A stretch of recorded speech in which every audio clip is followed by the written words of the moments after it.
दोपहर के 3:45 बज चुके थे तभी एक पेशेंट आया ओपीडी में मुझे दिखाने के लिए। मैंने पेशेंट का ओपीडी पेपर लिया और हिस्ट्री लेना शुरू किया तो उन्होंने बताया कि पिछले 8 दिनों से इस बच्चे को पेशाब में तकलीफ है, पेशाब साफ नहीं होता है और पेशाब करते वक्त पेनिस में बहुत दर्द होता है और दर्द की वजह से ये बच्चा चीखता है। इसके अलावा जनरलाइज्ड इचिंग है जिसकी वजह से रेडिश रैशेस हो रहे हैं और ये इचिंग रात में बहुत होती है। इसके अलावा माइल्ड कफ है और कुछ दिन पहले इसे सर्दी हुई थी। उसके बाद मैंने उसकी जनरल एग्जामिनेशन की तो जनरल एग्जामिनेशन में वाइटल्स नॉर्मल ही थे और उसके बाद वो रैशेस चेक किए तो वो ड्राई रेडिश पैचेस थे। उसी दौरान मैंने पूछा कि क्या प्राइवेट पार्ट में खासकर बट्टॉक्स, एनस और पेनिस एरिया में उसे इचिंग होती है, तो उस बच्चे ने कहा कि उसे वहां भी इचिंग होती है। मैंने उसके फिंगर के बीच के फोल्ड्स भी देखे तो वहां भी वैसे पैचेस दिख रहे थे। मैंने पूछा कि क्या यहाँ भी इचिंग होती है, तो उस बच्चे ने हामी भरी और सिस्टमिक एग्जामिनेशन में आरएस में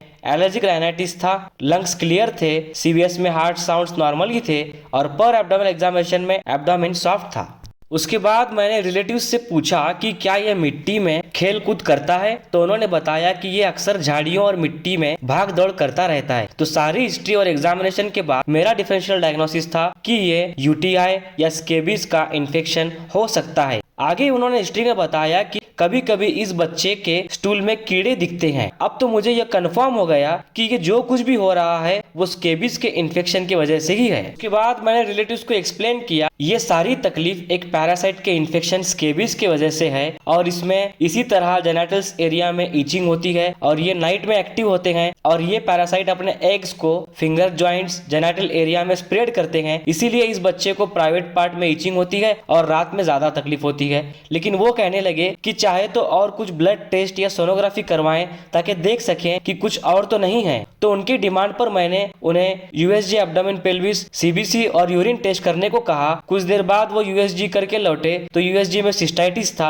और सीबीसी यूरिन का रिपोर्ट भी ऑलमोस्ट नॉर्मल ही था। वो कहने लगे कि क्या एडमिट करने की जरूरत है, तो मैंने उनके रिश्तेदार से बात की और उन्हें दोनों ऑप्शन दिए, चाहे तो वो एडमिट करें या मेडिसिन का कोर्स करके देखें। तो उन्होंने डिसाइड किया कि वो मेडिसिन का कोर्स करके देखेंगे और आखिर में मैंने उन्हें इन मेडिसिन का कोर्स दिया और साथ में ये भी एडवाइस किया कि इस बच्चे को आइसोलेशन में रखें ताकि दूसरों को इन्फेक्शन स्प्रेड ना हो, क्योंकि ये हाईली कॉन्टेजियस होता है, खासकर टॉवेल्स, कपड़ों से ये फैल सकता है, तो इसमें एहतियात बरतें।